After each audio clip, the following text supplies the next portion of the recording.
बिछड़ा कुछ इस अदा से कि रुत ही बदल गई। बिछड़ा कुछ इस अदा से कि रुत ही बदल गई।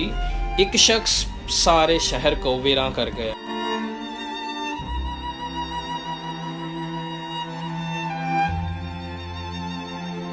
ताज़ा तरीन खबर से आपको अपडेट करते चलें कि कसूर शहर की मायानाज सियासी और समाजी शख्सियत पीटीआई कसूर के जनरल सेक्रेटरी रोजनामा नई बात के ब्यूरो चीफ साबका नाज़िम जनाब इमरान ज़ेब कम्बो साहब चित्राल हादसा में अल्लाह की रज़ा से वफ़ात पा गए हैं।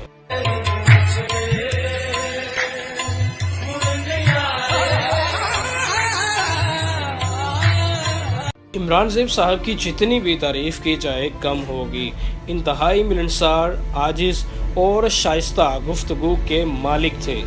इन्हीं खसलतों की बदौलत आपको शहर भर में इंतहाई शोहरत मिली।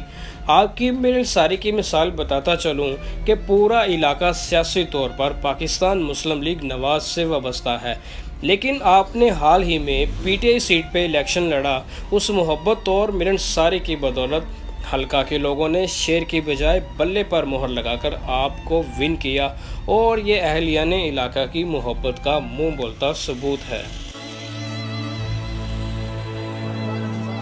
चित्राल हादसा कुछ यूं हुआ कि सभी लोग बालकनी पर चढ़कर कुदरत के हसीन नज़ारों से लुत्फ़ अंदोज़ हो रहे थे कि वज़न ज़्यादा होने की वजह से बालकनी नीचे गिर गई, जो कि पहले ही टूट फूट का शिकार थी।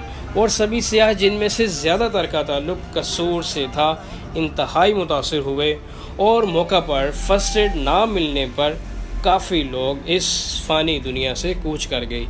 चित्राल हादसे में कसूर से इकराम इजाज़ कपड़े वाले के भाई इजाज़, उनकी अहलिया इमरान ज़ेब साहब, जमील अंजुम की अहलिया और उनकी बेटी शामिल हैं।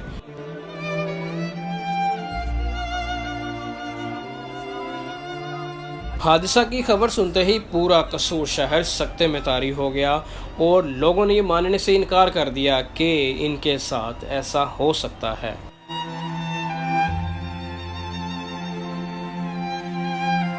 दुआ है कि अल्लाह ताला मरहूमीन के दर्जात बुलंद फरमाए, उनकी कब्र की मुश्किलें आसान फरमाए और अहले खाना को सब्र अता फरमाए। आमीन सुम्मा आमीन।